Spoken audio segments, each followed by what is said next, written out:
It almost felt like am I dreaming right now? This doesn't feel real. Right. Sure. Have I walked into a living nightmare? Like, what is going on? Probably.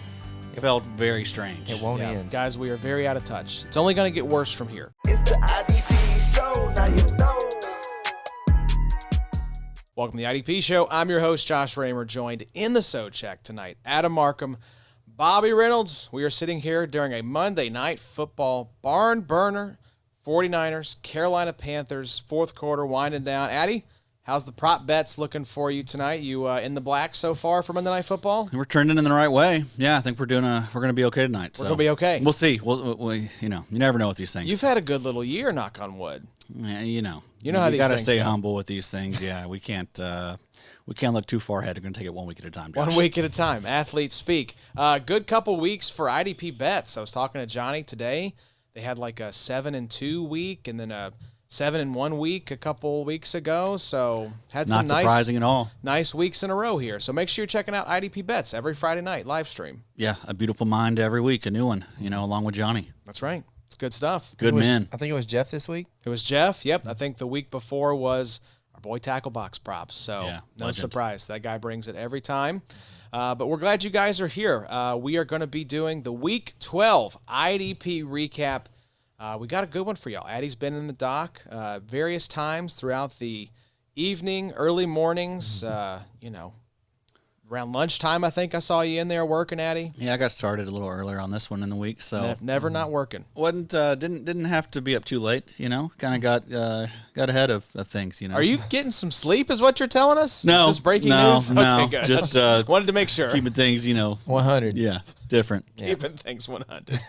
That's how Always we that. describe That's sleep all- that's- deprivation. That's always how we do it. Oh, man. Yeah, sure. I know you do, Eddie. I know you do. 100. Thank you. 100. Yeah. HUNNID.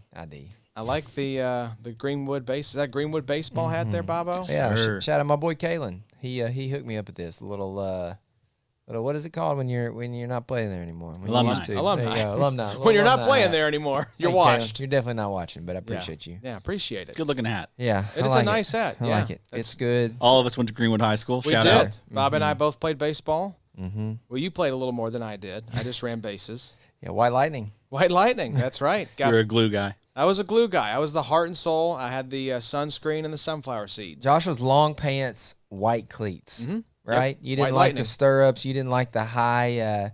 What's the? I didn't pull this. I didn't pull the pants up. There's a Toronto player during the World Series this year that has it above the knee. That's too much. I can't remember his That's name like you're off the top wearing of my head. shorts. Yeah. Those Have you are- seen some of the college defensive ends and stuff too? Those pants be getting higher and higher. Well, they've been making fun of this kicker who's wearing essentially like almost like bicycle shorts Nice. because he has I don't think he has any knee pads or leg pads in his pants, and he has them pulled up a good inch or two above the knee. It is crazy how the shorts have come up so much further now. I feel like they came up almost too high a few years back, and they've kind of gone No, back they're down a little they're bit. still up there though. still Compared there. to what like in high school, Yeah. man, they were past the knee. I'm thinking like basketball. College basketball there in like 2020, 2021, I felt like Carmelo Anthony era. Sure. no, just a few years ago I felt like it when we were in school, like when we were growing up in high school. 2021. Sorry. Yeah. Yeah, like in early 2000s, Allen Iverson, right? Yeah. Right. The Bad Boys of Michigan, like that Yeah. kind of era was like baggy shorts. But then it slowly has come back up to like when our parents were watching basketball, and I feel like it's gone back down a little bit. Like we've kind of normalized just a bit. I'm still that way. I'm still a below the knee type of guy. I know. I'm still Are ya? OG. I don't I'm want to still show. old school. Well, I'm not. Why am I showing off my thigh? My legs are Near also 40. like hella long, so like short shorts just not a great vibe for Yeah. your boy. Yeah. As I've gotten older, I just feel like long pants are usually the answer. Absolutely. You know, Just wear a pair of breeches. Got to be a little more warm in the summertime. I It's have okay. a couple of shorter pairs of shorts. I just wear them around the house. What's I wear the, them to uh, walk the driveway. What's the quick synopsis on the Vuoris? Oh, they're very nice. I'm Yeah. wearing the sweatpants tonight. I Yeah. like those probably a little better than the shorts have the built-in underwear. Yeah, I don't know if I'd like So Yeah. that's kind of a weird thing, I don't like that. Yeah. I always like whenever you do get like the swim trunks, I always cut the net out of that. them. Absolutely. Do you? You don't like the? You Yeah, I gotta, don't like it. Yeah, no hindrances for your Yeah. boy. Yeah. Get out of here with that. Let's get out of here. Yeah. Fashion advice from 3 near 40-somethings. That's what you tuned in for, folks. But, yeah, we've got fashion advice and IDP advice for you We as look well. good. We look good. We You're do. going to want to listen All to my this. clothes are from Sam's Club. Yeah. So Yeah. you want to listen to what we have to say. I haven't bought clothes in a long time. That's So. we know, Eddie. We could go back on the video 3 years and you're wearing the same outfit. Yeah, I mean, I work from home now, so there's no need for it, really. It truly. I remember Clothes are we clothes. having a conversation with Sam. Sam's been on the show a couple times. I think this was before he was considering working from home. He had been working at an office, and he's like, "I heard you're supposed to like shower and put on like a shirt and pants and really try to look professional." And I was like, "Nope, you sure don't, Sam. You may do that the first week Yeah, or yeah. so, Yeah. but then very quickly you'll realize that no one cares." Right. And like if I have a client call, I work from home. If I have a client call, I'll put on like a collared shirt with a pair of gym trunks. I'm like, don't make me stand up because I will embarrass myself. I am kind of glad that COVID killed the whole culture of dress your best. We need a tie on. We need a button up. It's like, This is y'all, all kind of we silly. made it through a pandemic Yeah. together. I don't want to think walk we're- in and see like my banker, Yeah. you know, Right. or my lawyer wearing Yeah. like, you know, a t-shirt and jeans or something. Yeah, but maybe not a t-shirt, but like, I'm cool with like polo. yeah, if he's in a polo and little a quarter quarter zip, zip. little plaid, totally fine. Yeah. couple buttons here. You do you. Too much, I think it makes people a little uncomfortable, Agreed. So, Agreed. yeah, a little more casual is always nice. But we are super casual nowadays. Yes, super cash. Yeah. I saw that someone was calling for dressing with respect at the airport. I'm like, you guys need to shut the hell up Wow. Yeah, no. about dressing. Well, now with you know me and respect. Adam haven't been in an airport in the better part of It's a like, and decade. I agree. Yeah. People do be wilding at the airport with their outfits, but like Yeah. air travel has gotten so much worse. Yeah. Like you guys have no room to request anything of us. Like we're just kind of matching your vibe. Have you got a real ID? I do have a real ID. So they got you. They know you. They do. I Yeah. mean, The they all government's know got us. you. Yeah, No, they've got no, my no, face They really scan. know you now. Yeah. Me as well. Me and Adam's still on the. No, I'm on the grid now. Oh, okay. He's on the grid, I'm yeah. still out. Yeah, just I'm on the run. I would say like no pajamas at the airport, like none Yeah, like the for character, sure. especially like those character pajamas. Like, Yeah. don't do that. Yeah. But everything else, I mean, Who cares? who cares? If I'm going to be on a flight for several hours, I want to be comfortable. I don't want to be Yeah. people that get on flights wearing a suit. What are we doing? I will say I always overdress, or when I did fly, I would overdress. Your boy's about to show up with a parka, just in case we get on there and that boy's cold. I'm not about to sit and shiver for a couple hours. God forbid you just wear a sweatshirt. No. Why do we have? Why We're does it have to going be a parka? Long sleeve tee, hoodie, parka, beanie, You're doing the most, Bob. whatever we got to do to keep You're this doing body the warm. most. You're Not, doing the most. Not a fan of that AC on them planes. Well, let's I talk agreed, not IDP, natural. gentlemen. Something they're pumping something in there. Yeah, it is. They keep you really cold to sell more drinks. Maybe They're I prepping don't your know. body for something. Something like that. Well, let's Keep them talk kidneys cold. IDP, and let's start with the Agreed. headline for this week, gentlemen. And I think this is the first time we've ever done this. We are giving a second headline this season to one player. And if there was ever a player that deserved a second headline in a season, it is Myles Garrett in absolute God mode right now. Another 3 sacks in Week 12. This gives him 18 sacks on the season, 6 games to go, 5 sacks to break the record in 6 games. I think he's going to get there, boys. I think you might actually smash the record. You could be looking at like 25 sacks from Myles Garrett by the time it's all said and done. Yeah, I mean, 13 sacks over his last 4 games. That's nuts. 3 50-plus point games in his last 4. 47.5 points per game over this last 4 games. So, I mean, the question I think is this the best 4-game stretch of all time? Any position, any sport? Any sport. Yeah, any sport makes it tough because it's like, was there a NBA Finals performance where Yeah. someone went like white hot nuclear, you know? LeBron's probably had a Yeah. something that's in contention here. But football-wise, I mean, it's hard to, from a defensive player perspective, Bobo, think of someone doing much better than 13 sacks in 4 games. Yeah, that's the crazier stat to me. Like the points per game is pretty insane, but 13 sacks in 4 games. I mean, what is that? A little over 3 sacks a game. Yeah, Yes. that's 'cause crazy. 3 times 4 is 12, so yeah, a little That's bit over. crazy. Yep. That is 3.5, right? crazy. Anyways, that's wild to me. I don't have Myles Garrett in a lot of places, unfortunately, and I wish I did. Would you trade for Myles Garrett if you could? Would I? What would it cost Absolutely. Yeah, would you like everything. what it would cost? So 2 would- first-round picks? 2 first right now. At least it would cost You two if first. you would do that. Absolutely, you would think not even twice. What is he? Is he 30? 29. 29 years old. I mean, but has he shown any signs of regression? I agree. It's like, okay, great. Later career, Myles Garrett's only 14 sacks a season. It's not 20 anymore. Yeah, I mean, we had this discussion a couple weeks ago when he went off like this the first time. Yeah. I mean, I think that if you want to have him as your edge one, there's no arguments here. I mean, he's edge 2 for me. I have Will Anderson ahead of him just because of the age, but I mean, You switched it up then. 'cause I did. We put out a short talking about Will Anderson heating up. Yeah. Thought that was kind of sort of forward looking a little bit here from last week where we said Danielle Hunter, Will Anderson, these guys are heating up. We'll talk about them here in just a little bit, but yeah, I think Will Anderson, that game I saw on Thursday, just because of the age, yeah, I'd probably sneak him above a Myles Garrett, but there's no doubt that we talked about this before the season in the Dynasty Rankings episodes. The consistency you see from Myles Garrett and the ceiling. He doesn't have the ceiling of someone like a TJ Watt, but he's in that like next tier down of like can win you a season. Myles Garrett will be the IDP that shows up on more winning rosters than anyone else. So that's the thing, I think, when it comes to, like you're asking me, would I trade for him? Absolutely, because over the span of you rostering Myles Garrett for the next 4 years, you're probably going to win a championship in those next 4 years because of Myles Garrett. I mean, you're exactly right, Josh. I think you're going to look up in like a JT or a Gibbs or a McCaffrey tonight. Most of those players are going to be on offensive winning teams. But you're going to have a Myles Garrett. You're going to have a Brian Burns.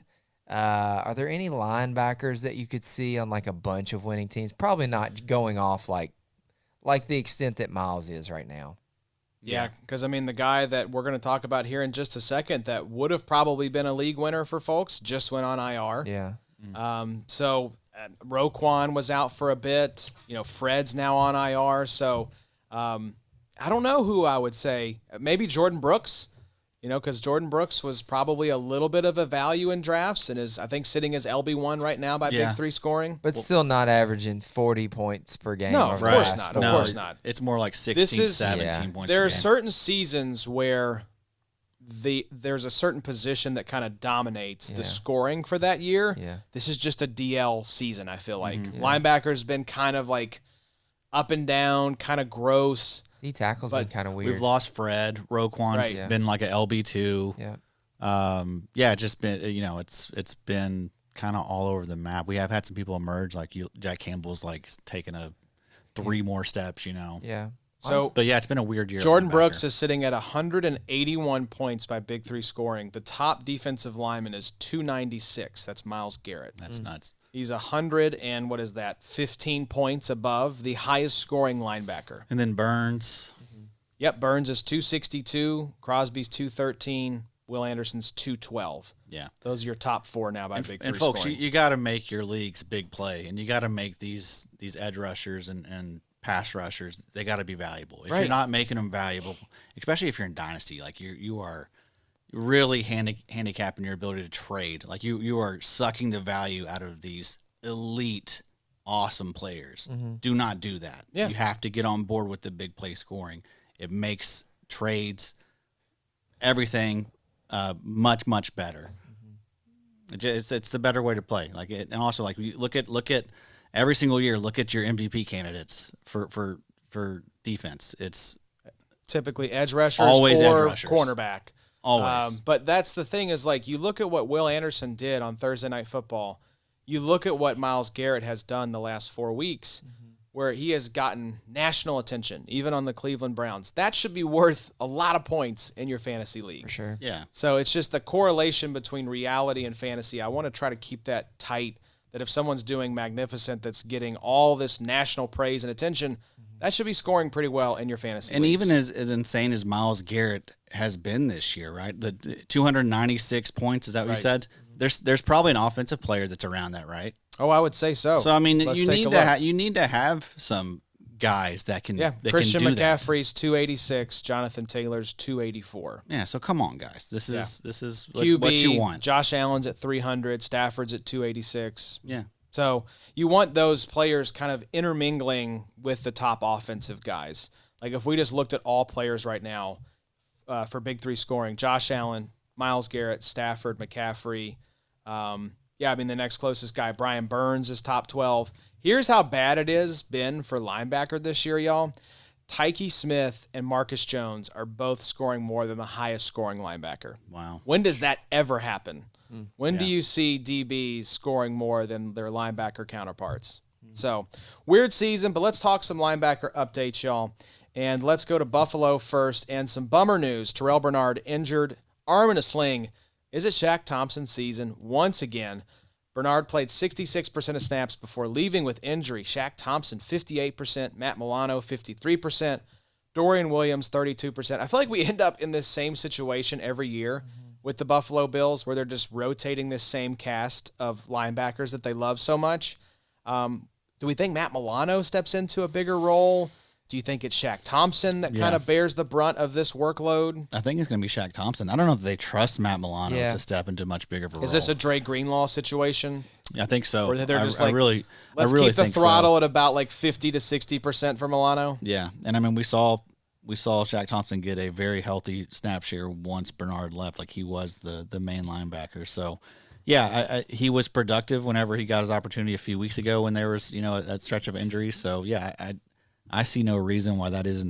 They clearly don't trust Dorian Williams. I think it's going to be whoever can help them win right now because the Bills are a little bit frantic in that regard. I mean, coming off of a tough loss against Davis Mills in Houston, that defense is just not great right now. I don't really think they're getting a lot of pressure to the quarterback, the linebackers, or whatever. I mean, your boy Cole Bishop's playing pretty decent, but everybody else is kind of meh. That defense needs some playmakers. Reading John Macri's IDP report from Week 12, he expects that Shaq Thompson will be the team's lone every down linebacker with Bernard likely out for a while. He did play 100% of snaps once Terrell Bernard went out. Which So he's a must-add. The other Yes. thing, too, about Shaq Thompson, he's coming back from injury, too, isn't he? Didn't he just get back? Yes, correct.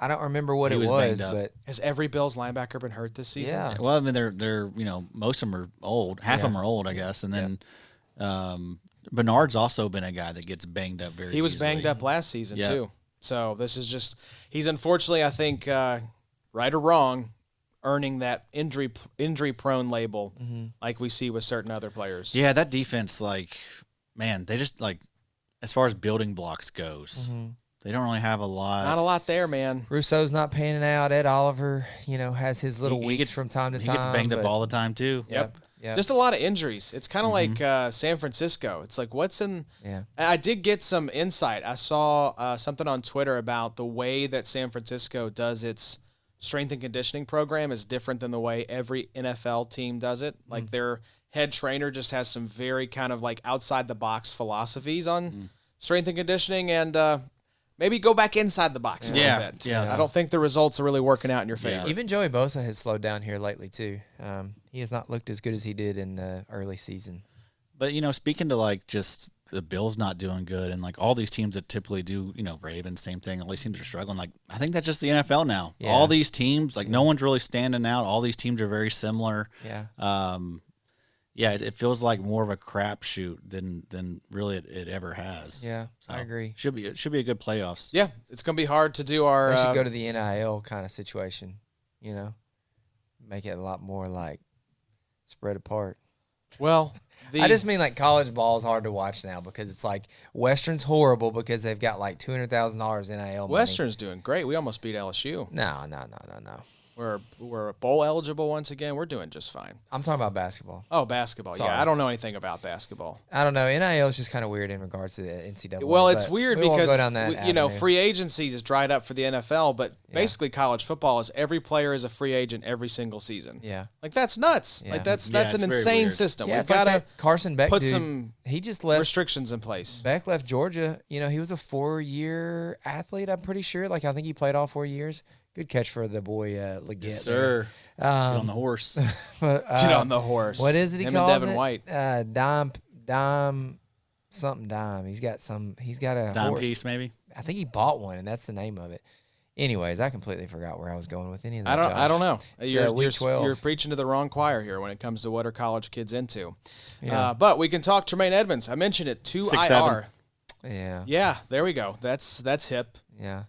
What a nightmare that is. Yeah. Yeah, it's just everywhere never now. stops. It's I don't understand it at all, but I think it's a symptom of brain rot. I don't think it really has any sort Yeah. of meaning or significance. yeah. I was It's just two numbers that happen to fall back to back. I was going to pick up my son the other day for school, after school, and I was behind a bus, and the kid in the very back window was doing it constantly, Man, the entire time to the school, because I followed him all the way in. wow.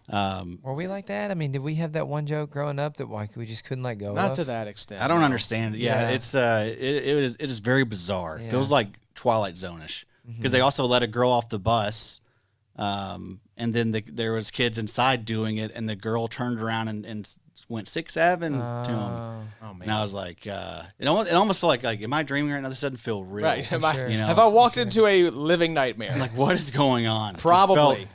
felt very strange. It won't Yeah, end. guys, we are very out of touch. It's only going to get worse from here. It's not going to get better.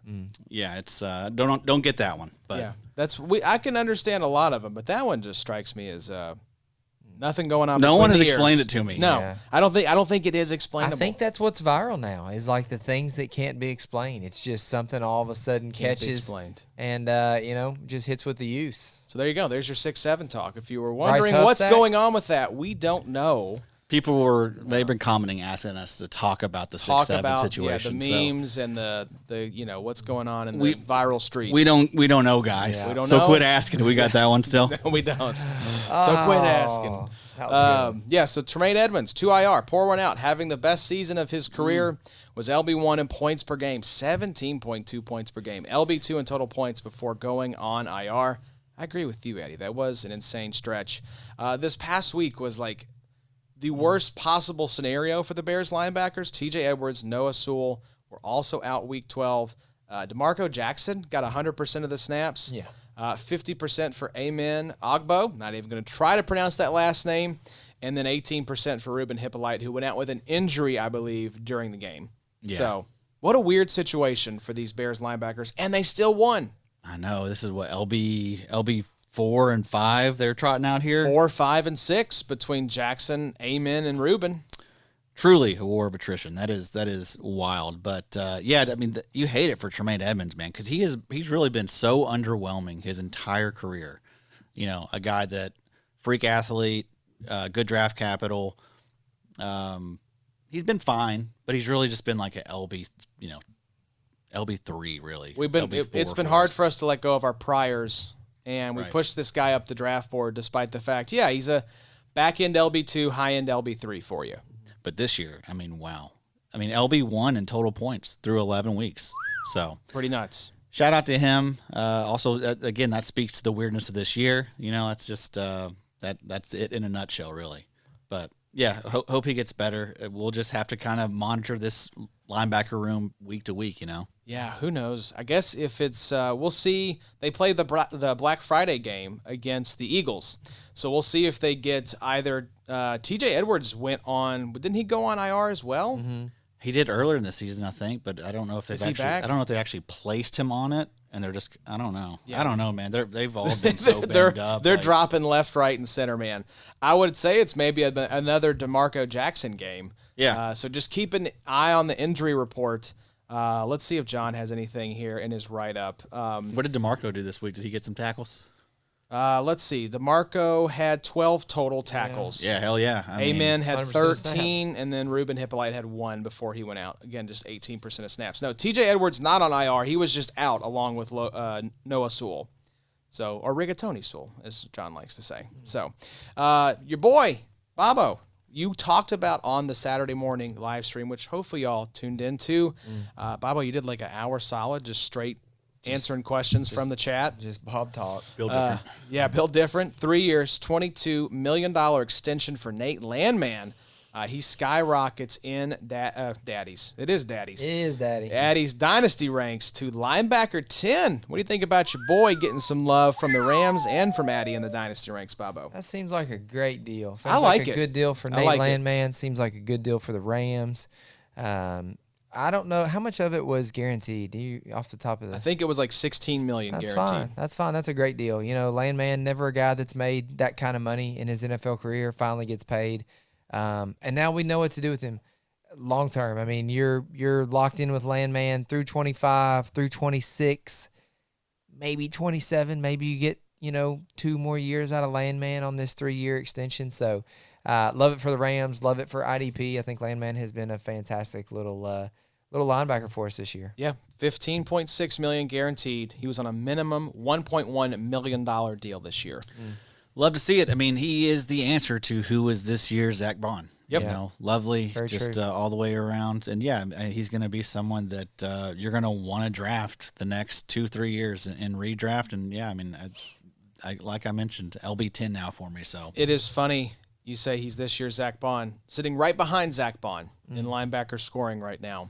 169 points for Bond, 165 points for Landman. Does it show about what he is? He an LB1 Landman? Yes, he is. He is sitting Nice. as, I think, LB6 right Perfect. now. Brooks is 1, Jack Campbell 2, Tremaine Edmonds 3, Caden Ellis 4, Zach Bond 5, Landman 6. That's so good, dude. Good for Landman. So love to see it. Now, here's a question, boys. And I think I know the answer to this just because of the years on the deal. But I went and checked on old Landman and RSO. 4 years, $44 million. Your boy. Just couldn't pull the trigger. If it was 2 years, 22, Yeah. for sure. Yeah. No problem with That's a that. lot. It's the years, not the money. There. Right. The years are what gives me pause. that's a tag situation right there. I think so. I think that may you got be. other candidates though for it. Not really. Not that's really. nice. So I think he's the one that makes the most sense. Now, here's what's funny. Watching the Colts game this weekend, which, heartbreaking loss against the Chiefs. I kind of expected that. This is the Chiefs we're talking about here. But watching the game, I think Connor and I both joked, watching Jermaine Pratt, I think he had 10 or 11 tackles in the first half alone. Mm-hmm. It was like, he's going to finish with 20 tackles. I think we said that. It was like every play you looked up and he was tackling someone. I think the Chiefs ran like 90-something snaps of offense, including overtime. So, 20 tackles for Jermaine Pratt. Zaire Franklin, 14 tackles. 96 snaps for Zaire Franklin. Yeah, there you So go. do not be like, oh my God, 34 tackles for these Colts linebackers. This is the way it's going to be from now on. No, the Chiefs were just draining the clock, keeping the Colts off the field. Yeah, 2 games worth of snaps in this one, truly. Most games are like 50 to 60 something snaps per game for the defense on average. Yeah, Jermaine Pratt. I mean, he's against all odds going to have another 130, 140 tackle season. He does not. If you get him going forward, he can hit whatever's in front of him. Yeah. God bless him. He is a pretty sure tackler. Yeah. Going downhill. You get him moving in coverage, Laterally. you are in deep, deep, deep trouble. And you do like that the snap share's gotten much better. Like it dipped down there for a little did. bit. I think it was like around 60%, but he's in the 80s now. So Jalen Carleys is due back. We have that there you later go. in the doc, but I do wonder how this shakes out now with the offseason darling entering the picture. Yep. I did double down and throw Zaire in here again because I didn't see him earlier. But 24 tackles now over the last 2 weeks. So he had 10 tackles last week.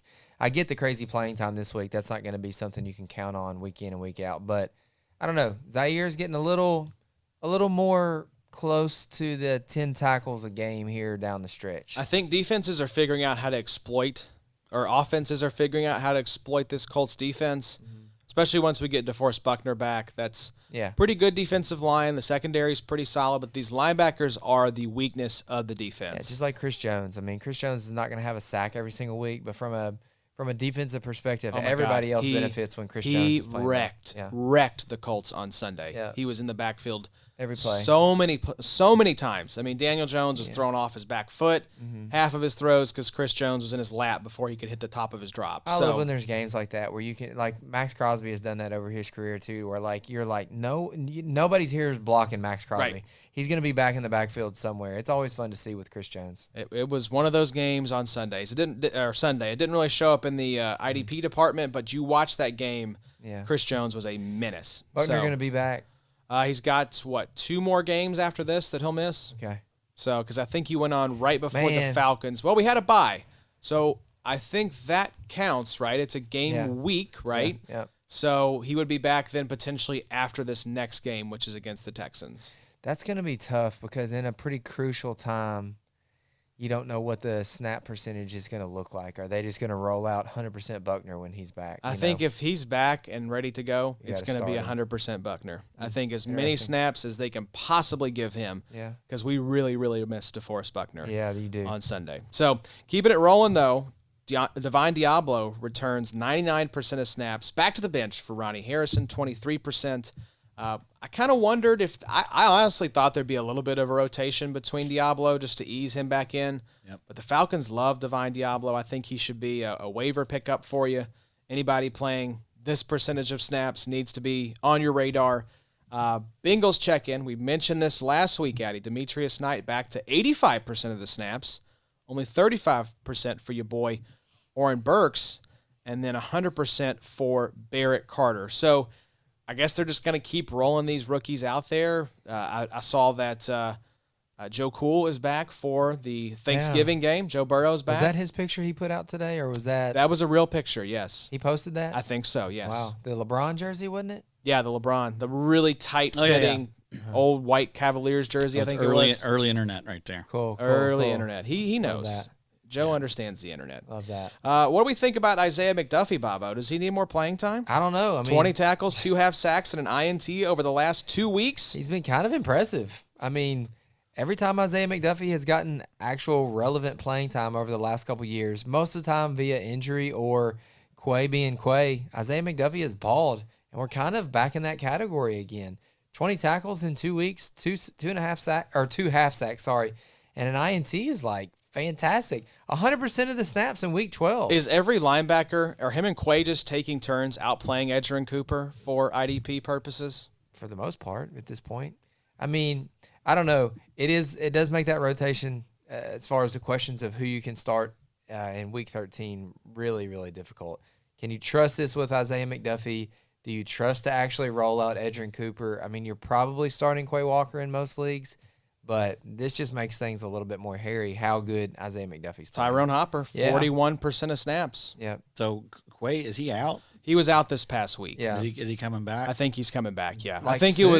it was questionable if he could have played this week. Yeah, I thought so too. I had a league where I had to sit him kind of at the last minute, but I mean, I'm sure Isaiah McDuffie gets relegated back to the bench to some extent. He's going to play 50% of the snaps. It'll be it's been Quay and Edge, Edgerrin, 100%. 100%. Yeah. Right. So it'll just be Isaiah McDuffie and the Tyrone Hopper role, 40%. I mean, yeah, I think McDuffie is someone you want to think about long term. Like What he is- could get some spots. Isn't he still signed there for a while? Did Didn't we look looked that this up. We thought, Yeah. did 2 he? I years, think I he think. signed a Yeah. 2-year deal this offseason. Unfortunately. Dang. So I would love to see him somewhere But else. That'd be fun. Quake he's a free agent. It's Yeah. like Quake could move on for sure? Then it could be McDuffie and Tyrone Hopper and Edge Cooper. Yep.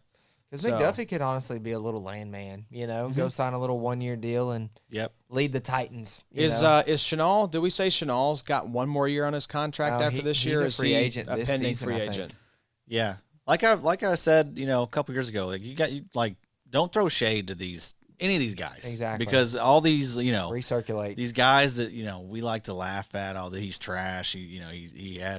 He had a terrible PFF grade one season, so Yeah. the book's written on him. Like that's not how this works. Devin White's you the know? LB3. Right. Yeah. I mean, it's these careers are long and they change, and sometimes people will get put in bad situations, and you gotta just stay humble, keep your head on a swivel when you play IDP, because stuff changes, and the most unlikely guys become freaking studs. Yeah, So, Nate Landman just got a $15.6 million guaranteed. Nate Landman, Zach Bond, Van Ginkel, there's so many examples, and we get six, Wow. 6 more every single season. There's should- this suspension coming for Juwan Jennings. Oh, that's great. These Punch thrown journeymen to- that become just stars. Oh, really? We should do an episode in the offseason looking at who are maybe some of these landmans, these guys that are set to hit free agency, or who could be a surprise cut. I mean, Yeah. Isaiah McDuffie, they could save about $3.7 million moving on from Isaiah McDuffie next offseason.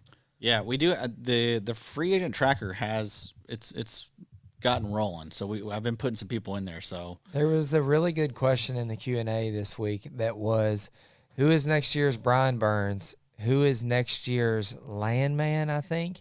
And who is next year's Tyke Smith? And I was like, look, the Tyke Smith call is all Addy. So Well, like, I think it was Jordan Brooks. Who was next year's Jordan Brooks? Which maybe is that's sort what of it a was. more Yeah. That's a different question than Landman, which is like who's Sure. the free agent, cheap veteran that's going to So my response was, blow up. I said Jared Verse could be next year's Brian Burns. Like, he's playing really good, but he could all of a sudden look up and have 12 or 14 I sacks. think Will Anderson could be that guy as well, where he just takes that next step Oh. to an even higher plane. Will Anderson could be that guy this year. He could Yeah. be next year's Myles Garrett, where he is Right. leading the Yeah, I think all he's already IDPs. at that Brian Burns kind of Yeah, tier. he's there. Yeah, that's true. Next year's Jordan Brooks is kind of difficult. My answer was I don't think we know right now because I think we've got to go through the whole free agency period and kind of see like where everybody lands and you know what type of playing time we're going to look at. But the Tyke Smith pool was like, look, man, we're early on in the rookie days. Like the Right. Tyke Smiths don't really come around that often, Right. you know.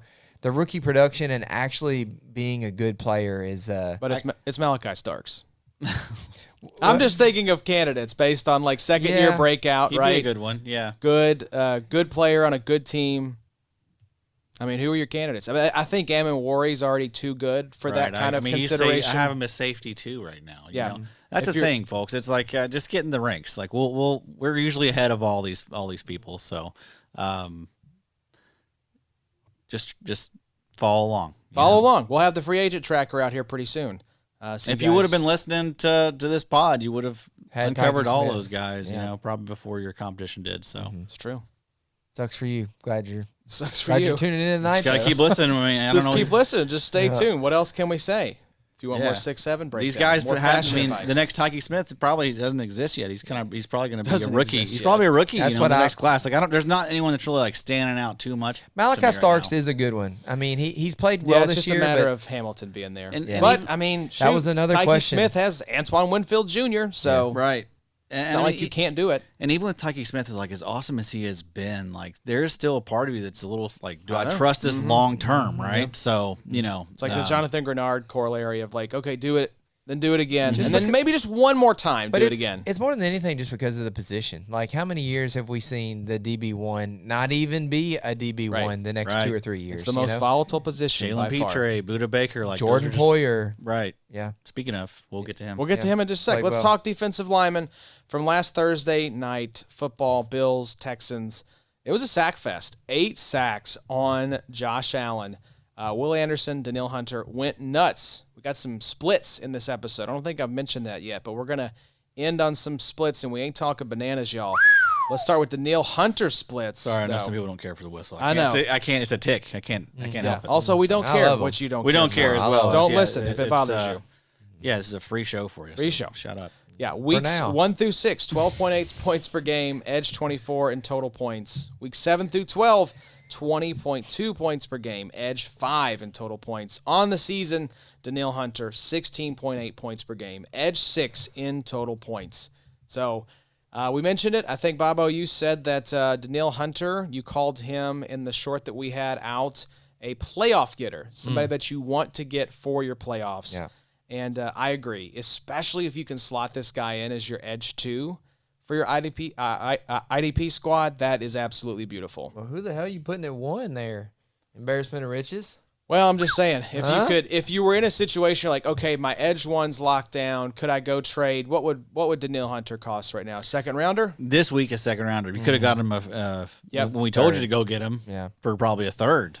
Next couple weeks, Indy, KC, Arizona, Las Vegas. Woo. That's very nice. Week 15 and 16, Arizona and Vegas is a pretty nice. Oh my gosh. You get Chargers in championship week, week 17. Oh, that's beautiful. Oh, baby. That is beautiful. Boy, I want to whistle. Oh, baby. Don't do it, Eddie. Blow my levels out. Make the audience upset. Boy, All right, I we wanna mentioned whistle. you mentioned Greg Rousseau. These are Addie's words here in the doc. Total bust this year: 35 tackles, 3 sacks, 9.2 points per game, edge 30 in total points, 14.1. Speaking of Josh, Travis Hunter's on the screen right now. So Yeah, stop. that's I a gotta moment stop. right there. I That's a gotta moment. stop.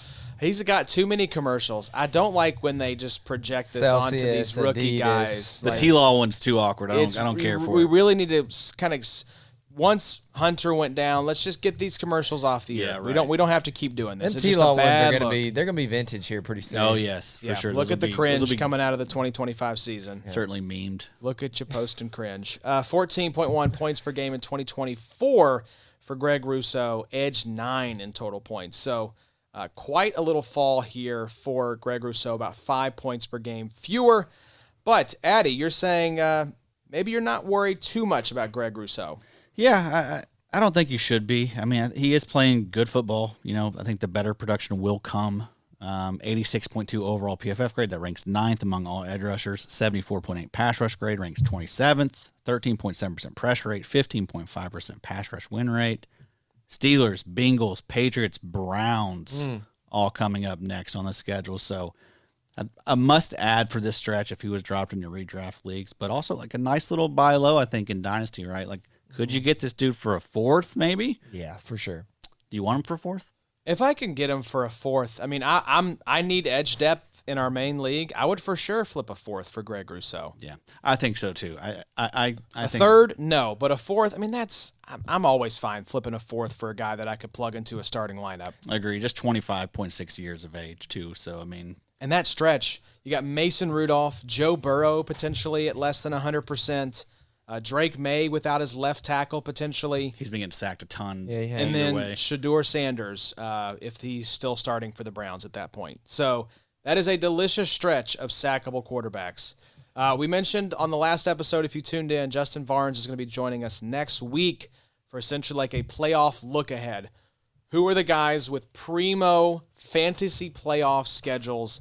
Who should you be starting? Who should you be targeting if you still have your trade deadline open?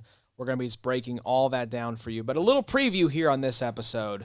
Greg Rousseau, nice stretch coming up.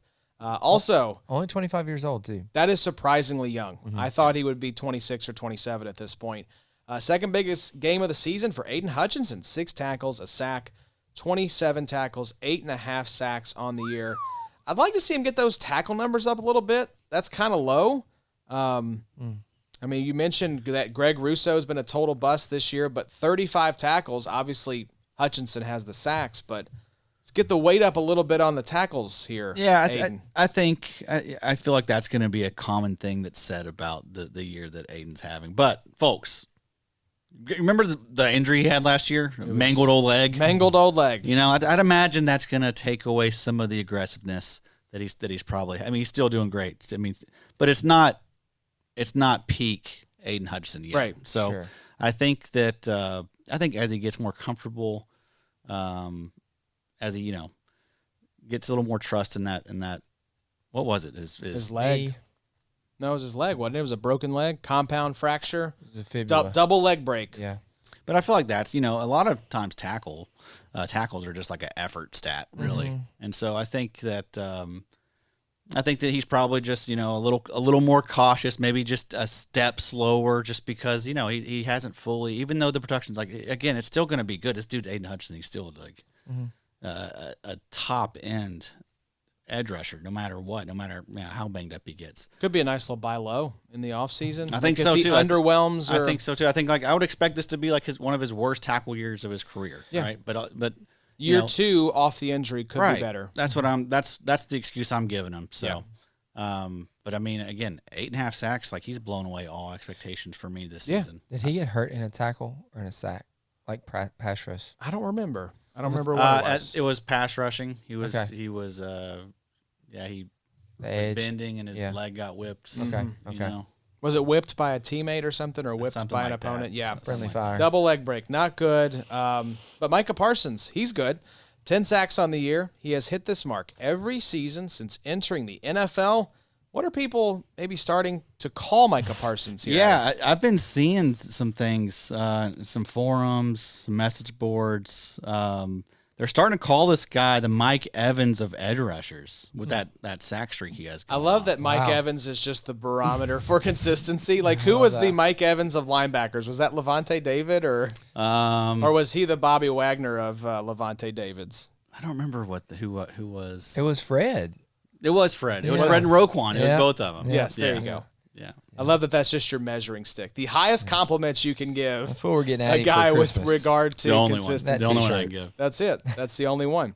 Yeah, Micah Parsons is good. We don't have to rehash this. But I would like to talk about your boy, Dallas Turner. Adding 10 tackles, 5 QB hits, 2 TFLs, 2 sacks, and 2 PDs on 89 and 58% of the snaps. It's coming, folks. We've talked about this a lot here Don't be recently. scared, folks. Dallas Turner is going to be – it feels like one of those where it's like, who's this Dallas Turner guy? Maybe as soon as like next season, depending on what happens with AVG and Jonathan Grenard. But when it happens – Yeah. because it could be – I don't think the Vikings would want to have 3 straight years of essentially getting not much from a first-round pick, but it could even be a situation where 2027 – when AVG and Jonathan Grenard are out the door, that this guy's, 24 years old? Right. That's the thing. Getting unleashed? He'll still be so young. But yeah, I mean that is the issue though, right? Because the DC is Brian Flores and because he is a hard ass and he's not going to bend for anybody, especially some highly drafted kid out of Alabama. You know what I mean? It's almost like that stuff like works against players that have like all those accolades and Especially in the hard-ass defensive coordinator's defense. Right? Yeah. Like, I'm sure Brian Flores' defense is not an easy one to figure out.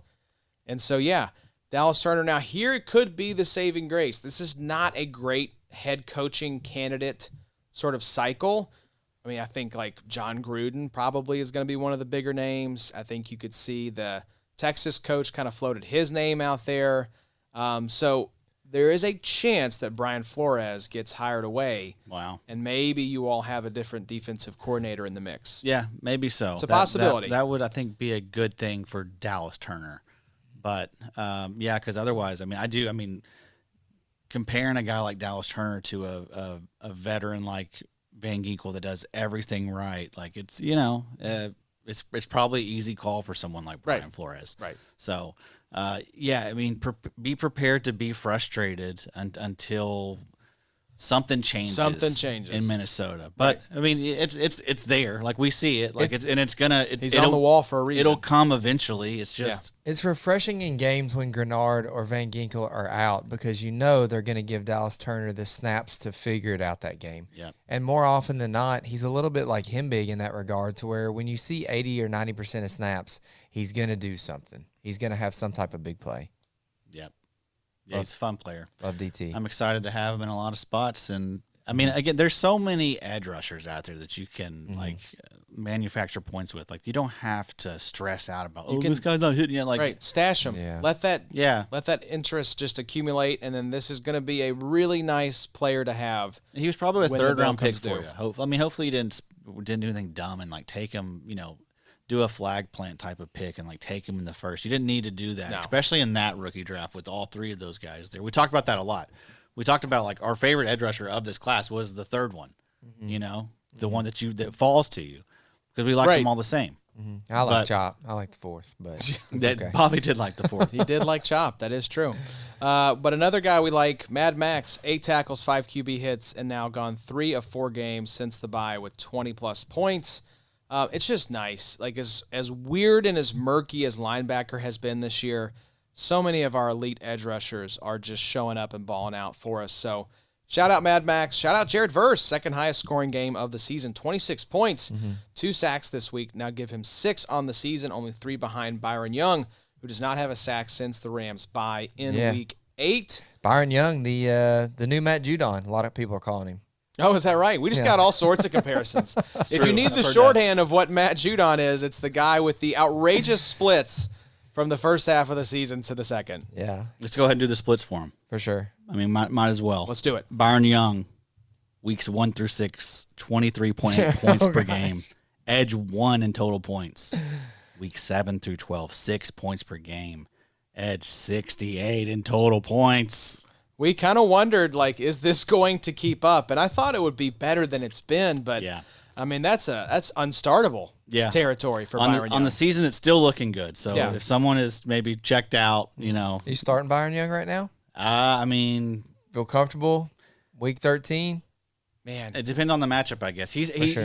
what he's always been. He's always even though he fooled us those first 6 weeks, he still is fooled us. He did. He pulled the wool over He our sure did. eyes. Yes, he he sure did. did. These teams have been like, you know what? After the bye, we're chipping Byron Young. We'll just let Jared Verse kind of figure it out. Jared Verse is the guy you want. So we have Rams have Carolina week 13, then Arizona, Detroit, Seattle, Atlanta week 17. So kind of a decent little setup coming for the next couple weeks. Did you say Atlanta was the last one there? Atlanta's week 17. Oh, boy. That's Kirk Cousins. I mean, I don't mean to throw shade on Byron Young, but I mean, the sacks can be lucky sometimes. Yeah. And so it does feel like that's kind of how it was for him because it was so rare what he was doing. It was We'd and it was never so- seen it before. And it was so out of nowhere. That's why we didn't want to trust it. But by the time we kind of came on board with it, then I do think he has some talent because over the last couple of years, he Oh, has me had too. like some eight sack seasons.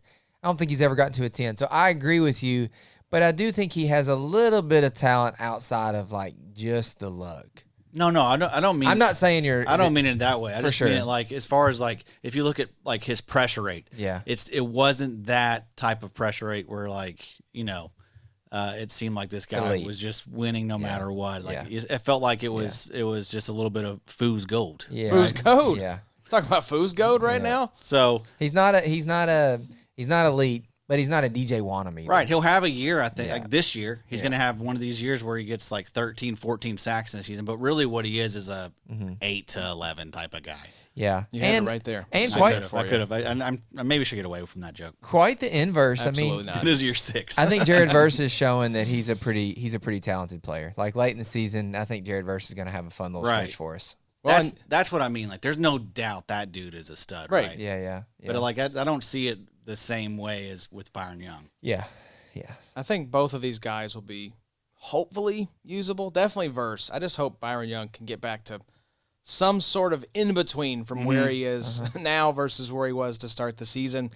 You wanted to give a quick shout out to Kobe Turner, best game of the season, 6 Yeah. tackles, 2 sacks, 28.3 points. Have you in seen week his 12. sack? You seen his sack celebration? I have not. Is it good? It's the conductor. He's a big music guy, so Oh, Oh, wow. did they show It's a him cool little- on Sunday Night Football, like playing the piano or something? Like yeah, playing, he's a big singer, a big piano the guy. Sunday night. like a classical music type Yeah. He does Wow. That's fun. Does the lean back and the you're holding the Yeah. baton, The not the conductor baton, yeah, that's it. That's definitely not what it's called. It but definitely no, is. Yeah, conductor baton. yeah. Nah. It's a baton No.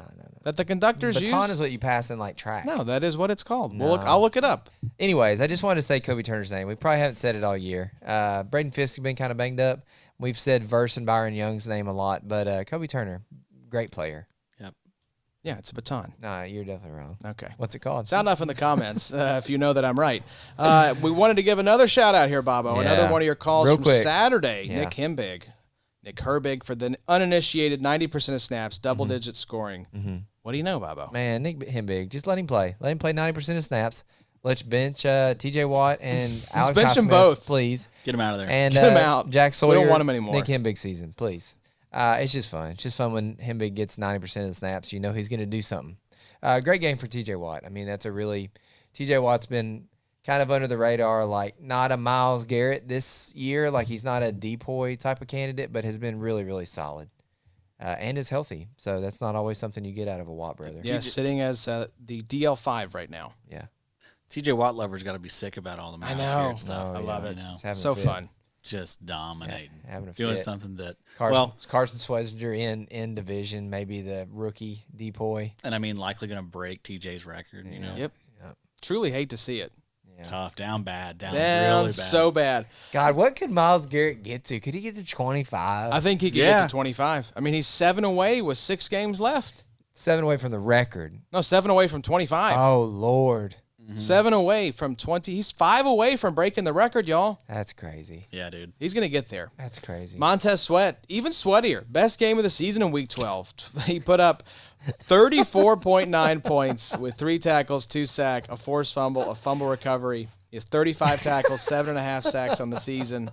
You all right there, Babo? Kind of hits for a minute, you like know? that? I That was like nice. that one. Good job. It was originally hotter. A little delay. But you got to go with sweatier. It originally was, hot streak gets hotter, and I was like, wait a second. No, we can do better than this. I like Let's that. push Dig ourselves. deeper, Adam. I Come can on, enjoy Adam, that. activate that artist brain of yours. Why don't you give us the splits for Mr. Montez here, weeks 1 through 6 and 7 through 12. He's been a bit of a different player, sort of the reverse Byron Young, if you will. Crushing it, yes. 35 tackles, 7.5 sacks on the season, but weeks 1 through 6, 9.7 points per game. That was edge 39 in total points. Week 7 through 12, 20.5 points per game. He's edge 4 in total points, and the Chicago's Bears team is surging right now. Yeah, it's pretty sick. It's fun to see. Are they legit? Are they fraudulent? I think this Black Friday game's a really nice one. Eagles just got embarrassed by the Cowboys with that. What were they up 21 on the Cowboys? Cowboys come back and knock them off. And so Yeah. the Eagles are reeling a little bit. If they can knock off the Eagles on Black Friday, I think we have to start taking the Bears seriously as not a Super Bowl contender, but a playoff team. Yeah, they're frisky, but Yeah, I'm not. They're I'm ahead not- of schedule for Yes. where I thought they would be. I thought Right. they'd be more like a 500 team. They could be this very season. dangerous in a few years. Yes, Agree. agreed. Well, it's a lot like the Lions when Yes. Dan Campbell was there and got ahead of schedule. So And then you got like these young guys, Burden and Loveland. And once Yeah. they get a little more established and feel for the game, I think they they're have gonna some be pretty good young Burden building could be blocks. great. I think Burden is a guy that in Dynasty you should probably put some feelers out for right now because I think you're right. Olamide Zacchaeus is getting a ton of targets right now, and that's just not a long-term plan. I don't feel like for the Bears. But DJ Moore might not be a long-term I think plan. he'll I don't be know somewhere what his else. tag This- is like. Yeah, this He's playing offseason. good, but he's Yeah, got to he's be been real solid, hasn't he? expensive. But yeah, they can let this guy go. Progress stopper at some point. Yep. Leatu Latu, third pick of the season. I swear I think that was his second tipped interception. I Yeah. seem to recall him snatching another one out of the air. But edge 16 in total points, 14.9 points per game. PFF darling, Addy? Is that true? Yes, sir. Probably one of the high. He was. That's not I a think- rumor. That is he- confirmed. He was, I think, at one point edge one by. It was earlier in the season by like overall PFF grade or pass Yeah. rush grade or something like that. He was in the 90s. I didn't write him down, but he was. Yeah, it was a very bluish hue. blue, a lot of blue, a lot of blue. green. High 90s. Sure. Leonard Williams, elite option at defensive tackle. Who is the? Let's look and see who is the top D tackle on the season. And right also now. Leonard Williams, we don't talk about enough, but that dude is just a massive man. huge. And he looks awesome, just ratted up. He'll be my franchise tag in XFL. I don't want him long-term, but I want him for another year. There you go. He's playing his best ball of his career right Oh, now. yeah. I mean, 31. grown ass man. Yeah. Truly. He has entered that phase. On a This is good great. team. He's on his Cam Hayward trajectory. Yep. So D-Buck is still the number one defensive tackle on the season right now, DeForest Buckner. He's actually, where did he go? He was, I'll find him here in just a second. But Zach Allen is also up there. He's been good, yeah. Yeah, and then Leonard Williams. Okay. So DT3. And Leonard Williams was DT1 last year, wasn't he? Great player. maybe I made that up that Buckner was in there because it's Verse, it's Josh Sweat, him big. That's hilarious. Look at that, Nick Benito. So Herbig's ahead of Nick Benito. Wow. Think about that. As much Dude. as we love Benito's Nick been a little Benito. quiet. Oh yeah, he's on lately. he's on here. We'll get to his splits. Yeah, I could go ahead and so- do the defensive. Since we're talking defensive line, let's go ahead and do their splits. Split him up. Let's split it up. You- Yeah, I you think. boys okay with that? Yeah, Yeah. maybe it is Zach Allen. Let me see where Buckner is right now. Yeah, he's at 121. So Zach Allen is the DT1, and looks like Leonard Williams is the DT2. Wow. So yeah, go ahead, Addy. Hit us with some splits. All right, Jared Verse, weeks 1 through 6, 17.8 points per game. Edge 6 in total points, weeks 7 through 12. Been a little bit of a downer lately until this past week. 11.3 points per game. That's edge 32 in total points. 14.8 points per game on the season. That's edge 10. So he's been about where you had to draft him. He was around that range, right? Edge 10. Harold Landry started off super hot. Weeks 1 through 6, 15.5 points per game. That was edge 10 in total points. And then 7.5 points per game, week 7 through 12, edge 47 in total points. And again, he had a nice week this past week as well. 11.5 points per game on the season. That's edge 18 in total points. Nick Benito, we just mentioned him, 20.6 points per game, weeks 1 through 6. That was edge 4 in total points. And then week 7 through 12, surprising, 7.1 points per game. That's edge 62 in total points. So, edge 13 in total points on the season, 14.4 points per game for Mr. Benito. Aiden Hutchinson, 18 points per game weeks 1 through 6. That was edge 5 in total points, and then 14.4 weeks 7 through 12. That was edge 17 in total points. He is averaging 16.3 points per game on the season.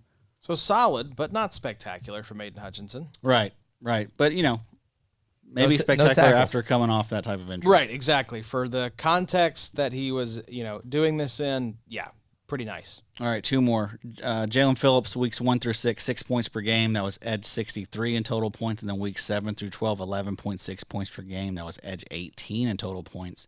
This also includes that 2-point stinker you just put up in week 12. On the season, 8.8 points per game. That's edge 31 in total points.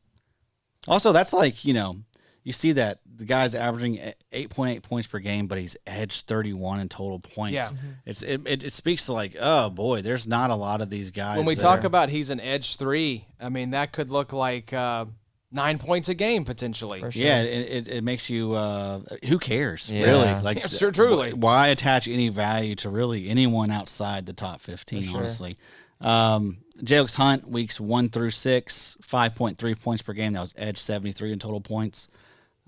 Weeks 7 through 12, 14.8 points per game. He's edge 15 in total points. So he's edge 30 on the season in total points, averaging 9.6 points per game. Then we already did Montez Sweat. So Some good some splits, splits Eddie. there. Yeah, we it's love fun. some Always fun to splits. do. We You have those in the dynasty ranks in the spreadsheet. We will. We don't have those in there right this second, but those are going to be there as soon as the season drops. The We're gonna data's have- being pulled every week for Addy to kind of dig into. So we'll have splits available for you all as soon as the season is over. Weeks 1 through 9, and then 10 through 18. and we'll cite the ones that matter on the show, of course. Right, but yeah, that's The data's going to be nuts. So we're going to have tackle averages for oh my gosh. 3 to 5 years. Right. We're going to have sack averages. So it'll be unlike anything we've ever had. Yeah. Shout out Jay Colhagen. Thank you Yep. for helping us Yeah, get boy. that data scraping pulled up from the Dummy League, and it's been really good stuff. So the data for you all will be very, very juicy this offseason. Make sure you're subscribed to the IDPshow.com. But back to the DL recap. Let's talk a little more defensive line here before we move to the DBs. We mentioned Leonard Williams. Let's talk about James Pierce. His sack streak continues. 3.5 over his last 3 games. Atlanta, we'll see what the future is in Atlanta, but we know these edge rushers are going to be there. They spent a king's ransom. The quarterback, the head coach, the GM might be gone next offseason, but these guys are going to be there. Draymond Jones has been awesome over the last 6 weeks, 6 sacks, 6 games, 18 pressures over his last 4 games, 15.9% pressure rate. Also want to give a shout out Malik Collins, 2.5 sacks, 32.7 points in week 12. This gives him a career best 6.5 sacks on the season. Let's talk about some more defensive linemen. One who got paid, Alex Wright, 3 years, $33 million. Bobo, you had a question on the live show. Alex Wright for Austin Booker in Dynasty. That's a fun one. I said Booker. I think that's probably where I'm at as well. It's close. I agree. Isaiah McGuire is still there. Yeah, true. And he's solid in Cleveland. So he had a good week this past week. Might have been motivated by that contract that Alex Wright got. Yeah. Motivated. He's like, Yeah, you'd love to see that. that's Get him like, going. That should have been me. I should be the one getting paid. Yeah, but Austin Booker, I think, what is this, year 2 for Austin Booker? Yep. Yeah, So- yeah. I feel like Booker has a higher ceiling, but both those guys, great pieces that were free, right? Yep. So that's the main thing you need to take away from players like that. Like those you can find. Pick them up. Just find the next Booker, find the next Wright. That's what Exactly. I would do. Oh yeah, you're taking it over. Sorry, I was about to just like, oh yeah, I'm leading the show now. That would be fine. I would have loved to have seen that. That would have I'll been change seats if you don't pretty mind. pretty Don't throw me crazy. off. I was like a body snatch situation. I don't know what happened. Bobo, you wanted to highlight some young boys. Dallas Turner. No, that was Byron- Addy. Was I'm that the, Addy? I'm the Okay. next couple. I thought Yeah, he I'll say usually- them for you though. Yeah, he Dallas usually- Turner, Byron Murphy II, Not Mike to be Green. confused with Byron Murphy Jr. Mike Green, who we'll talk about in a second. Jordan Birch, all with sacks in week So 12. I should have known. I should have looked at the sacks Yeah, to see. that's an Addy Addy special. likes to throw the. In regards to Mike Green, though, 2.5 sacks in the last 5 weeks since the bye. So a Pretty little more good. playing time, They need him. a little more experience. Yeah, I mean, no Oway. You're going to get a bunch of PT. But shout out Addy here. 3.5 sacks in the Jaha? last 4 weeks. Josh Hines Allen? Since the bye, keep in mind, next couple weeks, Tennessee, Daniel Jones, and the Jets. Oh, man. That may be, you may be looking at like 6 sacks in that 3-week span right there. You got Hines Allen and Hunter. Cam Ward, Daniel Jones, and Tyrod Taylor. You're both about to get us canceled. We are going to get some 1-star reviews. Some 1-star Oh, reviews. boy. One last little note on the Verified. DLs. Keep it on the DL. Notice this today on the great site PFF. The great site, PFF.com. You heard of it? Ever heard of it? Derek Hall, 20 pressures over his last 4 games. Cannot quit Derek Hall. Can I we can't- continue to call it that? He doesn't have what? The great site. The great site, PFF.com. The great site score here for his defense. Yes. Yes. I just want that to be the URL now. I'm I might sorry, buy Addy. that. I'm sorry. No, you're Addy. good. You're good. You're I good. can't get over Derek it. Hall. This is one of Addie's favorite kind he's of special. low-key babies. You just want to see, he's a guy that is buried. This is a deep rotation in Seattle. So when he gets his opportunity, you want to see him do things like this because eventually he should get a bigger opportunity, Yeah. probably somewhere else. Boye Mafe, I think, is set to be a free agent this offseason. Boye Mafe, but they bring in DeMarcus Lawrence, who is playing some great ball right now. So it's crowded there. They got a bunch of very versatile defensive tackles that can do a bunch of different things. And it's So, great for their defense. They're not going to change the way they play defense under Mike McDonald. in real life. They do not care about stats, right?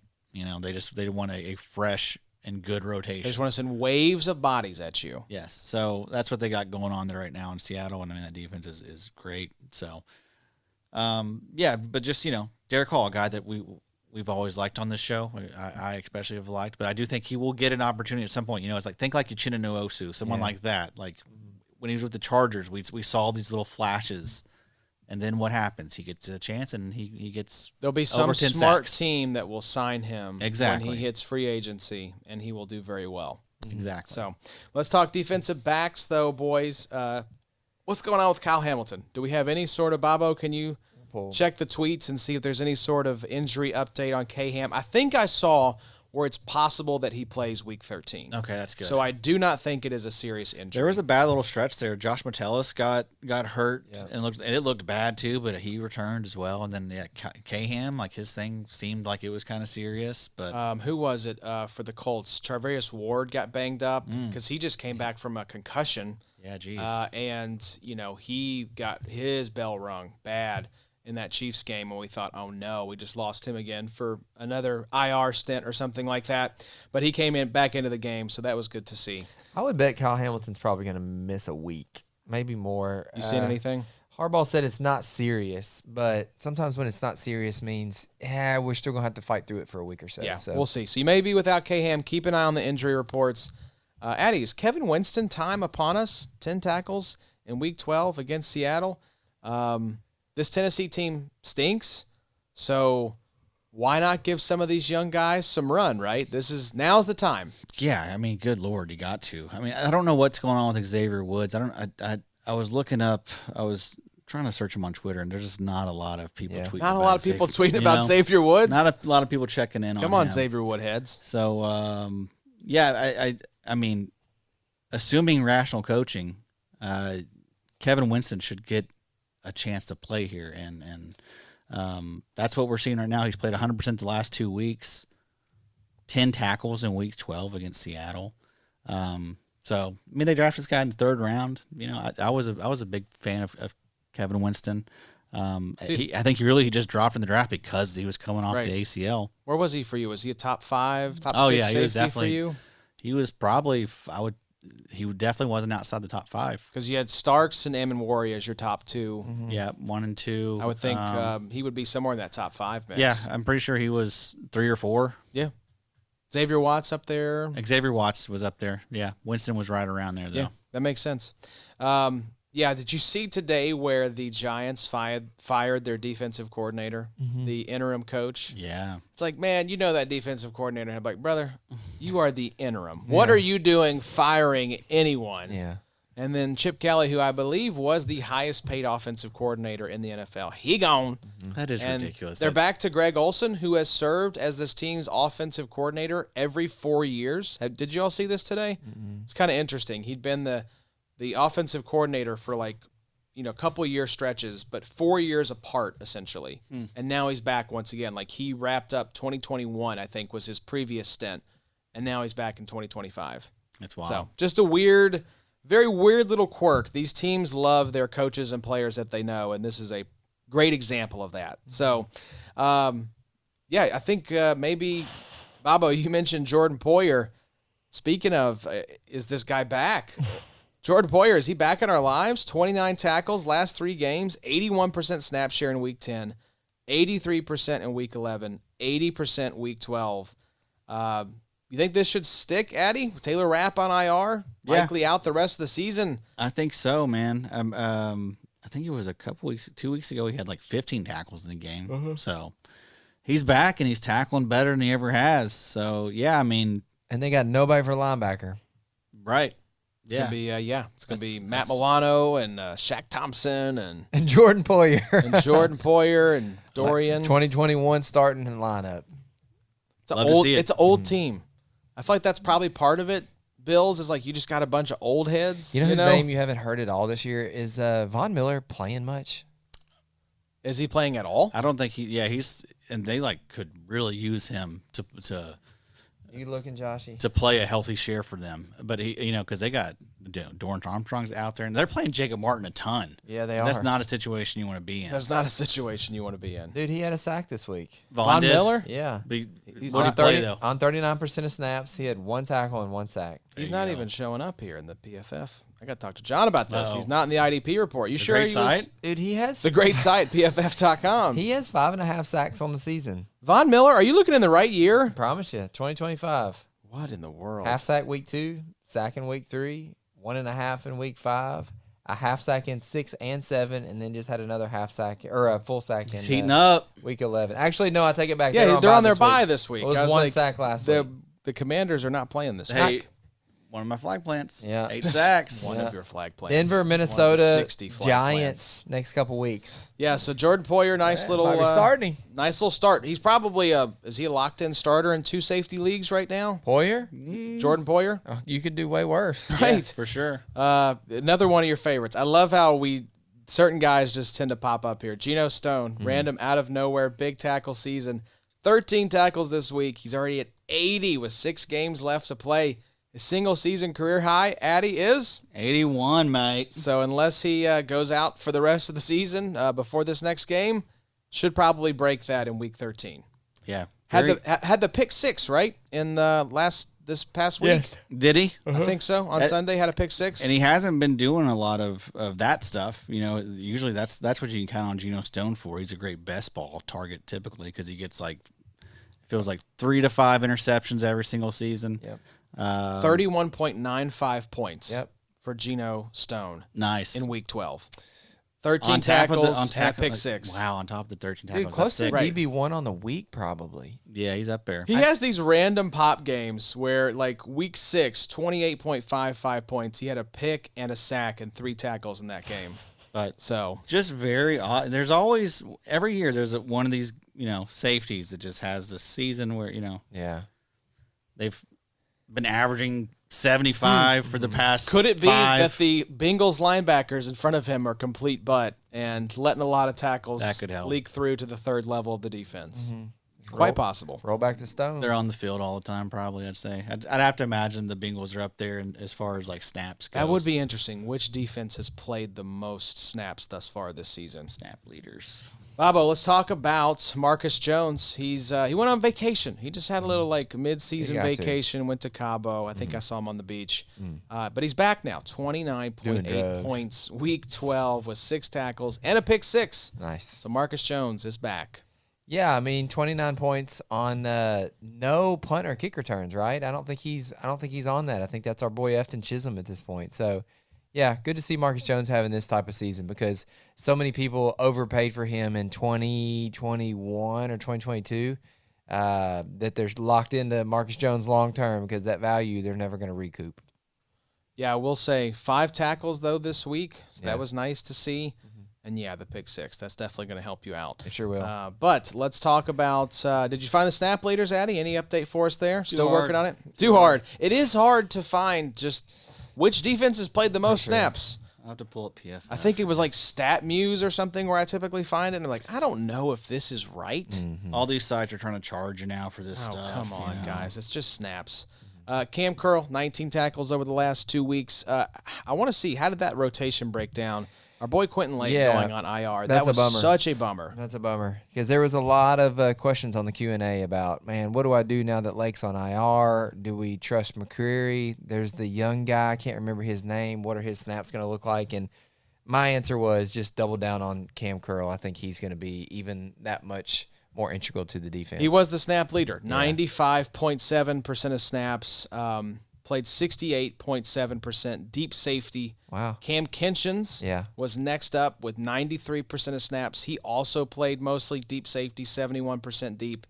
Josh Wallace was the guy who got the slot usage. Okay. So Josh Wallace, the slot replacement for Quentin Lake, who, again, is on injured reserve.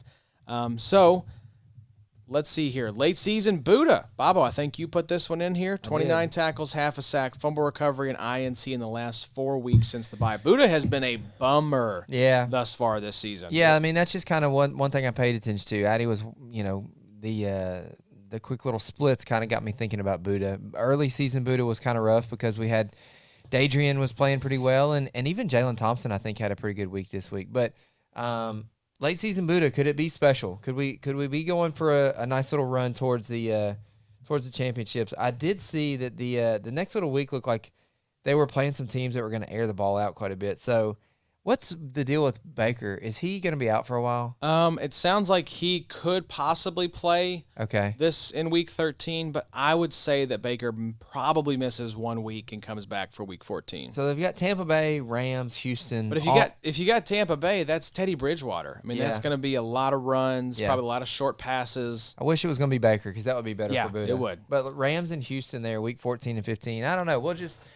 I've always liked Buddha. I think Buddha plays good, sometimes when it counts, and that we could be seeing maybe the end of Buddha. Maybe this is the season where, Arizona lets Buddha walk and he goes and, lives a life somewhere else. How old is he? He goes and lives a life somewhere else. It's It's like he's going to Boca Cabo. Raton to retire. Sounds pretty nice. 29. Yeah, he's 29. I mean, Buddha's still got he could have a little 3-year deal somewhere else just Yeah, I to think so. get away from the Cardinals. Let Dadrian take over. Man, this is such a bummer of a season. He's at 104 points right now, 11 games in. Wow. Probably going to finish somewhere around like maybe his 2018 season. Yeah. 100 tackles, 174 points. I mean, it's been a letdown. 241 points last year, 164 tackles. Yeah. So we knew it was going to fall off. I didn't think it was going to fall off this hard, but that Cardinals team stinks. Just a down year. Yeah. You know, Yeah. it's just that's how it goes at the position. DB 25 right now. Safety what, though? Good call. I don't know. Well, no, he's probably Just better better. than that. Yeah. Yeah, because probably top 15. He's playing, so I mean, he's getting. Sometimes Yeah. that'll sway the total points a little bit. It'll Yeah. make him look a little bit better. But yeah, he's been pretty. He's been a safety 3 the entire That's year. weird. Really, to say until about this the year, guy that was the until safety this 1 week. last year, right? Yep. Yeah. So, but I agree. I think that the better days are ahead, just because like you do think like the history of Buda Baker, like it's been awesome. Like this is we kind of know what type of player he is. Same thing with Justin Reed. Shout out, like a massive week this week I for plugged Justin him Reed. in. That was beautiful. I was like, Didn't have him in the dog, but I've got a lot of like iffy safeties behind Trayvon Merrick as my safety 1. It's like Brandon Jones, and I think the Broncos were on bye this Brandon week. Jones has been a bummer this year. Yeah, he Yeah, has Brandon been. Jones. I have Jonas Sanker. I've got a couple Dadrian Taylor Demerson. Picked up Monty Hooker. I was Hooker. happy to let him go. Yeah, so it's like I'm just trying to find something, and I just liked the matchup with Justin Reed, and there he was. I mean, if you look at like splits for defensive backs, I'd say that he's got some really good splits. He started off super slow, but he's been as good as any safety the last like 3-4 weeks. It feels like. Buda's probably going to be a Cardinal again next year. They don't really have an out until 2027. So Yeah, they re-upped him pretty recently, I thought. yeah. All right, Addy, speaking of splits, I think you have some more splits here to take us home. So let's start with linebacker. We got some nice little names here to start things off. Yeah, Nick Bolton. The time I start showering this guy with praise makes me look like a fool. Makes you look like a fool. Weeks 1 through 6, 13.6 points per game. He's LB 18 in total points, so that's solid. But then weeks 7 through 12, 9 points per game. LB 48 in total points. He's currently LB 31 in total points. This guy was drafted as a top 10 linebacker. Once I can tell you, you mentioned Jared Verse as a round where he was edge 11, sitting as edge 10. So he's exactly, small profit on Jared Verse thus far. Yep. Bolton has, was LB 14. He has one big play on the season. He has a forced fumble. Nothing else. No sacks, no INTs. Not too much to speak of. So if he's not getting you tackles, he's not really getting you anything. So, hopefully things turn around. I saw Leo Chenal's a little banged up right now, so maybe that means, I don't know. Who knows? We're just hoping for the best for Mr. Bolton.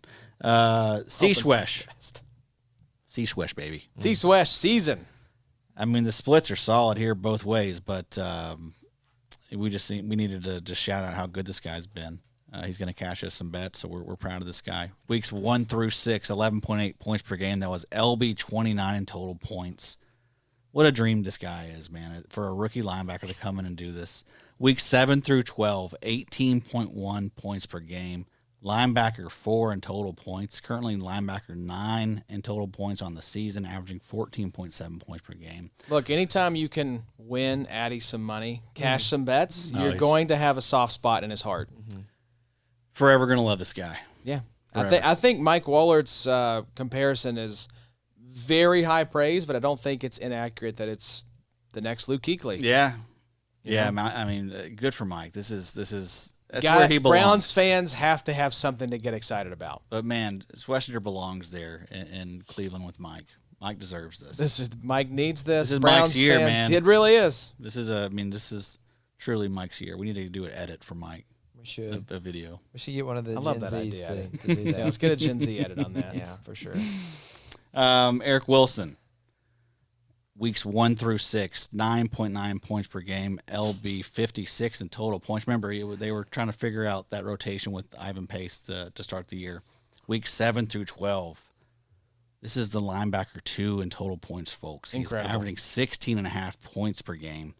On the season, he's LB 16 in total points. He's 13.5 points per game for us. What is Blake Cashman over the last 3 games though? He's been sick too. He's been awesome. It makes me so sad because my LB1 shout out in the article before the season, he was my dude, and I think if he had just stayed healthy, man, he'd probably be sitting pretty as the LB1 right Listen now. to this little streak. So, I mean, he came back in week 7, but, I mean, just fresh off injury, so we're not going to count that one. But week 8, 100% of snaps in all of these weeks. 11 tackles, 14 tackles, 11 tackles, 15 tackles, 16 tackles in week 12. Bet the over on Blake Cashman's tackle total as well. Wow. So yeah, I'm sure he's hit that I'm sure it's every single week. Every single week. Yep. He'll get 4 this week. Yeah. Yeah, of course. That's how it goes. One more Wilson bro here. One more Wilson bro. This is a little bit of a downer. Weeks 1 through 6, 15.1 points per game. LB 25 in total points. Josh was a middle-aged man filled with regret. You can say an old man because I'm a 75-year-old in a 38-year-old's body. No, you got a few years. Weeks 7 through 12, 10.8 points per game. Snap shares all over the damn place. Linebacker 23 though in total points. Hey. So, but 31 of his 65 points came in week 9. So 6.75 points per game if you exclude week 9. I forgot about that little extra note I had on there. Hey, do you don't like that extra note as much, do you? You a roller coaster guy? You like roller coasters? Didn't we have this conversation recently? I'll do it. About wooden roller coasters? I'll do it. Did we? On the pod, yeah. Okay. Hey, you get a monster in me, I'll do it. I'll do anything. Or a gonster. Yeah, get you a gonster. And on a roller coaster, I'm sure you wouldn't be vomiting. Yeah. That'd be tough for the people behind you. It just seems like in the stats, Addy really loves the roller coasters. You know, he loves the Peyton Wilson all over the place. But you know, we're going uphill. We're going uphill. Oh, Look at that's the Addy. points per game. You're the boomerang trade. Addy's the but.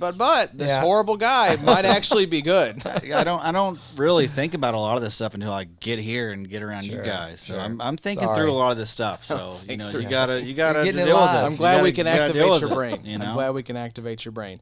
A few more splits here, Addy, as we wrap up. You've got some DB splits for us. No, I don't. I ended up not doing those. Okay, so never mind. There's a note above that. Oh, okay. I like the one part DB. there. Who cares? Minus Tyke, of course. Yeah, that's very Very well said there, Eddie. So, sorry, DBs, you don't get your due because no one cares. Yeah, maybe someday. Maybe someday. But I mean, it looks like Cole Bishop, Kamari Lassiter, Deron Bland. I think they've all been good as of late. So Ballers. you figure it out yourself. Figure it out. Do the math. It's not that tough. Just go into sleeper and figure it out, right. folks. Figure it out. But hope you all enjoyed this episode. No one wants to do the work anymore. Oh, Lord. Let's get us out of here before Boomer, 6'7", hating boomers, get up on their soapbox. Look, we appreciate the fact that you're here. We hope you enjoyed this Week 12 recap. Like I mentioned, we are going to be back next week with Justin Varnes doing a playoff look ahead. So, guys that you want to be starting, if you can still make moves for these guys, any waiver pickups. I'd probably start Myles Garrett. Probably do that. I won't be here. That's Start of the week. Start of the week. I'll say that. Put Some a are star saying. next to that guy. So look forward to that. It's going to be fun. We'll have the Week 13 preview coming out later this week. We've got some good episodes of the after show coming up. We've got IDP bets, like we mentioned, going to be rolling all the way through to the Super Bowl. We are going to have a Super Bowl special. Probably cut that off about Week 17 and then come back for the Super Bowl with an amazing roundtable of guests. You don't want to miss that. We'll have some Dynasty articles for you all rolling here soon on the site. What else do you need?